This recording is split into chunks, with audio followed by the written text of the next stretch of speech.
In front of me is Nothing Phone 3A Pro, and today I would like to show you how you can operate vibration options.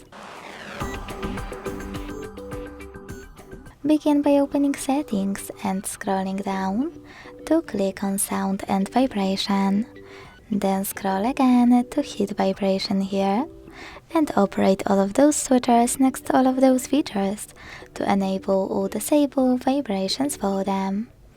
If you want to enable touch feedback here, you can also adjust intensity thanks to this slider. Then go back, scroll, and click on those two switches next to charging sounds and vibration, and always show icon when in vibrate mode to operate those two as well. Thanks so much for watching. If you enjoyed this video, leave a like, comment and subscribe. Bye!